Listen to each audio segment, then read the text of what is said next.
watching the Bears game. I did not make it. I missed the first score of the Bears game. But I wanted to come on here really quickly because Keith's friend, who I've decided is my friend too, Grace, has been wanting tea videos. And so, Grace, I wanted to just say thank you so much for the support you've been giving us on our channel. I hope you enjoyed last week's tea video, and this tea video is for you. Sorta, kinda.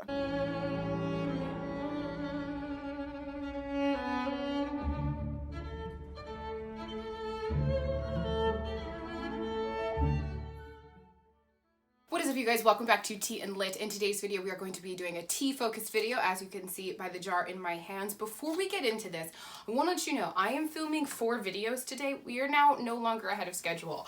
If you recall or have seen the new booktuber tag, I think it was, where one of the questions was, what is the thing you were most worried about starting a booktube channel? Mine was that we would be able to be consistent. We had gotten about 2 months ahead at launch, and we have not maintained that in the slightest. And so I'm feeling a little bit frazzled because I'm filming this on Sunday. This video is going out one day this week. I'm trying to film 4 videos this week, all of which will be going, well, trying to film 4 videos today, all of which will be going out this week. And in a perfect world, I would get them done in the next 20 minutes because the Bears game starts. So let's start with video number 1, and that is my secret to a relatively happy lunar cycle.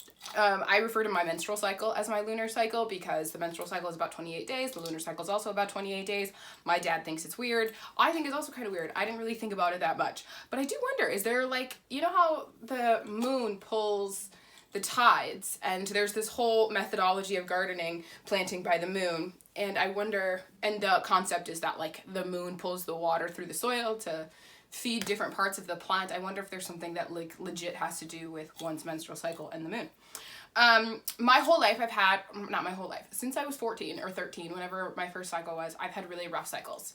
They've been all of the terrible things. They've been painful, they've been exhausting, they've been sickening and nauseating and awful. So some of the things that I tend to go through during my menstrual are severe cramps. In the past, it's been to the point of, like, being literally ill. Really bad headaches, anxiety, short-tempered, bloating, and just general discontentment with all things in the universe. And my first 2 days for a lot of people are kind of heavy. So I want to talk about that and how I'm able to kind of handle it. So when I was young, I used to take Midol all the time, and, like, I really couldn't be without it. My friends would always come to me because they knew that I had it, because I would never go without it. And I would sometimes need it, like, in the day before my cycle actually started, because I was starting to get all the symptoms. So I have rough lunar cycles. But since being into herbal medicine, well, since wanting to take a more natural approach to life, which happened, I don't know, maybe 7 or 8 years ago, I started wanting to be a little bit more natural and healthy, and not take so many medicines for things. I started exploring tea, and the first tea I tried was raspberry leaf tea. Raspberry leaf tea has served as a women's tea for thousands of years. Basically, the raspberry leaf strengthens the uterine muscle. Your uterus is a muscle, and during the time of your cycle, it's expanding and contracting, trying to shed off that lining, and that's kind of what your cramps are. But having a strengthened uterus is going to help your body push through that process of shedding the lining of the uterus. If you don't know what a menstrual cycle is, should we talk about that really quickly? No, we're not going to talk about that because I only have 20 minutes to film 4 videos. Well, if anybody doesn't know, like, the science behind a menstrual cycle, please let me know and I will do a video on that. But the point is,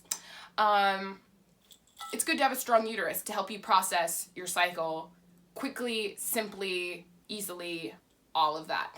And so raspberry leaf tea is a uterine muscle strengthener. Women also use it, for trying to get pregnant, for trying to have easy deliveries for babies, and after postpartum, raspberry leaf tea is used by a lot of, like, natural mamas wanting to strengthen that uterine muscle. It's really important. The next thing, I'm saying all of this, I missed a piece. As you can tell, I'm a little frazzled. You can get period teas. Those do exist. these are the ingredients that I would look out for if I were you. You can also mix your own if you wanted to. And I mentioned mountain rose teas last week, and I will put a link in the description of this video. I really like them because you can get an individual pack of each herb. It's not pre-mixed, so you can make your own blends, so you can do what works best for you. And I also mentioned last week that you should really take the time to experiment with the different teas one at a time to see how they help or hurt your process. The second thing that I want to mention is ginger. Ginger serves as an anti-inflammatory, and I do have an inflammation response, an inflammatory response around my menstrual cycle, but also like your uterus is slightly inflamed from, you know, trying to shed its lining. So ginger is a really good thing to kind of bring everything down, bring everything back to center and be where it's supposed to be. The next one that I really like is dandelion root. That is really great as a diuretic, or like it processes your urine basically. So it like strengthens your kidneys and helps your body pass extra pee. And when you're bloated, some women can carry up to a gallon of water during their menstrual cycle, which is kind of excessive. And you want to push all of that through your system. And so drink plenty of fluids to help process all of that excess water, but also having that dandelion root is going to help push it through even quicker. So I like dandelion root. The next one is feverfew. Feverfew is really great for headaches, and I get horrible headaches during my time, migraines.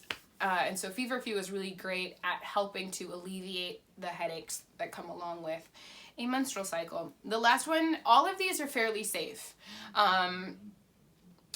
Obviously, before taking anything, particularly as a medicine, you should make sure that you're not allergic to it, that it's not going to interact with any other medications that you're taking, and to be mindful.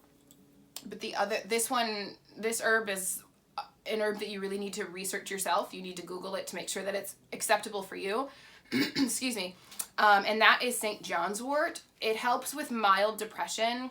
And I am somebody who gets depressed and anxious around the time of my cycle. So that is helpful for me, but it may not be helpful for you. So St. John's wort is the one that you really should be careful about out of all of the ones that I've described. All of the rest are considered safe. Basically completely safe unless you have some specific condition going on. But St. John's wort is one that even for perfectly healthy people, they can have adverse reactions to. So be careful of St. John's wort and don't use too much. And yeah, so those are like the 5 basic herbs that I'm looking for when I make my tea or when I'm going to the store to find a period tea. Those are the 5 things that I would say are good to keep in mind. 2 other ones that I think are really helpful are green tea and chamomile tea. I really like green tea because, like I said, I get super tired. I mean, if I let myself, I could probably sleep for, like, not even joking, 15 hours a day in the first day before my period and the first 2 days of my period. I'm not even kidding. I'm that exhausted. And so having green tea is really great. I don't include it in my mix. Excuse me. I don't include it in my mix because sometimes I want to drink my mix before bed, in which case I really like chamomile tea because it's very soothing and relaxing and it'll put me right to sleep. So I just create a standard tea with those first 5 that I talked about: the St. John's wort, dandelion root, raspberry leaf, ginger, and who did I forget? Feverfew. And my feverfew. And then I will add green tea or chamomile if I want to. One thing I will say is that I only take this tea as necessary. So typically the day or 2 before my period, I'll take it maybe twice a day. The first 2 days of my period, maybe 2 or 3 times a day. And then after that, I may not need it again until the next month. So, or if I do, it may only be once a day. You know, I keep it around, but I'm not very specific about it. It's not like I'm on a particular regimen where it's like, okay, you wake up and you drink the tea, and then 5 hours later you drink another cup of tea, and then 5 hours later you drink another cup of tea.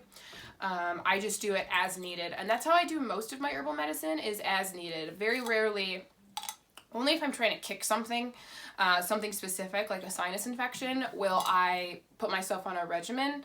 Otherwise, if it's just like a standard, you know, lunar cycle, I will just do it like that. So watch the previous video, maybe the previous video, I don't know.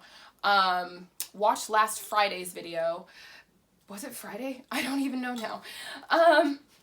Because I talked about how to make herbal tea correctly for medicine. So that is my menstrual tea. Thank you guys so much for watching, and I will catch you guys next time. Bye.